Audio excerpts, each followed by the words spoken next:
Bismillahirrahmanirrahim. Assalamualaikum warahmatullahi wabarakatuh. Saya Asri Ayudi Nur Asri akan menjelaskan materi ketiga, yaitu dengan judul Kepemimpinan Pendidikan. Yang pertama yaitu pengertian dan pentingnya kepemimpinan. Apa itu kepemimpinan pendidikan yang efektif? Poin pertama yaitu mampu menumbuhkan kerjasama dan memelihara iklim kondusif dalam organisasi pendidikan. Penjelasan poin ini secara langsung diambil dari definisi kepemimpinan yang efektif. Kerjasama yang baik antar anggota organisasi, seperti guru, staf, siswa, dan pihak terkait lainnya, sangat penting untuk kelancaran operasional dan pencapaian tujuan pendidikan. Iklim yang kondusif, yaitu suasana yang positif, saling mendukung, dan nyaman, akan meningkatkan motivasi dan produktivitas seluruh elemen organisasi. Poin yang kedua yaitu mengintegrasikan orientasi tugas dan hubungan manusia. Penjelasan definisi ini juga berasal dari pemimpin yang efektif, tidak hanya fokus pada penyelesaian tugas dan pencapaian target atau orientasi tugas, tetapi juga memperhatikan kebutuhan, perasaan, dan hubungan antar individu dalam organisasi atau orientasi hubungan manusia. Keseimbangan antara keduanya akan menciptakan lingkungan kerja yang efektif dan humanis. Mengapa kepemimpinan penting? Poin pertama yaitu menggerakkan seluruh sumber daya, manusia dan non-manusia. Kepemimpinan adalah motor penggerak organisasi. Tanpa kepemimpinan yang efektif, sumber daya yang ada, baik sumber daya manusia seperti guru dan staf, maupun sumber daya non-manusia seperti fasilitas, anggaran, dan teknologi, tidak akan dapat dimanfaatkan secara optimal untuk mencapai tujuan pendidikan. Poin kedua yaitu menentukan keberhasilan organisasi dalam mencapai tujuan. Hal ini merupakan konsekuensi logis dari poin sebelumnya. Kemampuan pemimpin dalam mengelola dan mengarahkan sumber daya secara efektif dan efisien akan sangat mempengaruhi tingkat keberhasilan organisasi pendidikan dalam mewujudkan visi dan misinya. Sukses tidaknya suatu organisasi sangat bergantung pada kemampuan pemimpinnya. Peran manajemen sumber daya manusia dalam kepemimpinan pendidikan. Manajemen sumber daya manusia ialah kunci efektivitas organisasi pendidikan. Poin pertama, yaitu manajemen sumber daya manusia adalah bagian pekerjaan manajemen yang berhubungan dengan manusia. Poin ini mengacu pada definisi MSDM yang diberikan, yang menyatakan bahwa MSDM merupakan bagian pekerjaan manajemen yang berhubungan dengan manusia, baik secara individu maupun kelompok. Poin kedua yaitu meliputi individu maupun kelompok dan kontribusi pada efektivitas organisasi. Penjelasan definisi MSDM juga menekankan bahwa MSDM memperhatikan kontribusi sumber daya manusia terhadap efektivitas organisasi secara keseluruhan. Ini berarti bahwa pemimpin pendidikan perlu memahami bagaimana mengelola individu dan tim agar dapat memberikan kontribusi maksimal terhadap pencapaian tujuan pendidikan. Poin ketiga yaitu pemimpin perlu memahami pengelolaan SDM secara efektif. Penjelasan berdasarkan poin-poin sebelumnya jelas bahwa pemahaman dan kemampuan dalam mengelola sumber daya manusia atau MSDM adalah kompetensi penting bagi seorang pemimpin pendidikan.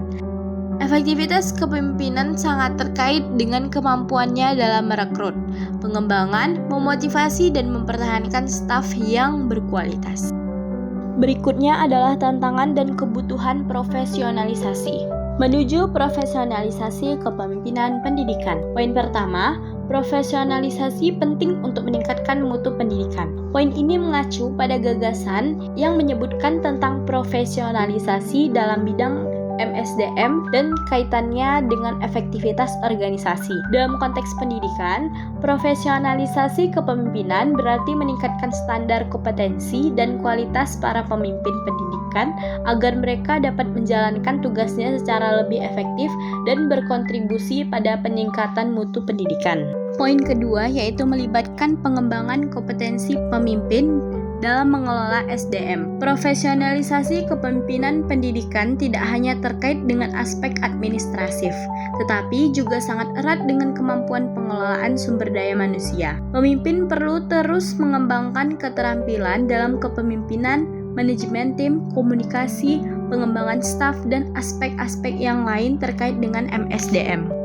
Kebutuhan pemimpin yang adaptif. Poin pertama, mampu beradaptasi dengan perubahan dan memanfaatkan kemajuan teknologi. Dalam konteks pendidikan, pemimpin harus mampu beradaptasi dengan perubahan kurikulum, perkembangan teknologi pendidikan, tuntutan masyarakat, dan tantangan-tantangan lainnya. Kemampuan untuk memanfaatkan teknologi secara efektif juga menjadi semakin penting dalam meningkatkan kualitas pembelajaran dan efisiensi administrasi. Selanjutnya adalah mengintegrasikan sumber daya untuk tujuan. Esensi kepemimpinan yang efektif. Poin pertama, mengintegrasikan berbagai aspek organisasi, termasuk sumber daya manusia. Kepemimpinan yang efektif mampu menyatukan elemen-elemen dalam organisasi dan sumber daya manusia adalah kuncinya. Ia memastikan semua bagian bekerja sama menuju tujuan yang sama. Poin kedua, memastikan pencapaian tujuan pendidikan yang telah ditetapkan. Penjelasannya yaitu fokus utama kepemimpinan di organisasi pendidikan adalah memastikan segala tujuan, baik akademik maupun non-akademik. Fokus utama kepemimpinan di organisasi pendidikan adalah memastikan segala tujuan, baik akademik maupun non-akademik, tercapai dengan baik. Semua langkah dan keputusan pemimpin harus sejalan dengan tujuan. Poin yang ketiga yaitu membangun iklim kerjasama demi penggunaan sumber daya yang efektif dan efisien. Penjelasan poin ini menentukan pentingnya kerjasama dalam pengelolaan sumber daya. Dengan iklim kerjasama yang baik, semua anggota bisa berkontribusi maksimal, sehingga sumber daya digunakan dengan lebih efektif dan menghindari pemborosan. Dan yang terakhir adalah kesimpulan. Yang pertama, kepemimpinan efektif adalah kunci keberhasilan organisasi pendidikan. Ini merupakan rangkuman dari poin sebelumnya, menegaskan kembali betapa krusialnya peran kepemimpinan dalam menentukan maju mundurnya sebuah instruksi pendidikan. Poin kedua yaitu pemahaman MSDM dan kemampuan adaptasi adalah esensial bagi pemimpin. Poin ini menyarankan kepada dua kompetensi penting yang akan dimiliki oleh seorang pemimpin pendidikan di era modern. Permohonan tentang pengelolaan sumber daya manusia dan kemampuan untuk beradaptasi dengan perubahan yang cepat. Poin ketiga yaitu profesionalisasi kepemimpinan terus dibutuhkan untuk mutu pendidikan yang lebih baik. Kesimpulan ini menekankan bahwa upaya untuk terus meningkatkan kualitas dan potensi pada pemimpin pendidikan melalui profesionalisasi adalah suatu ketahuan untuk mencapai mutu pendidikan yang lebih dari di masa depan. Baiklah, mungkin cukup sekian yang dapat saya jelaskan. Terima kasih. Wassalamualaikum warahmatullahi wabarakatuh.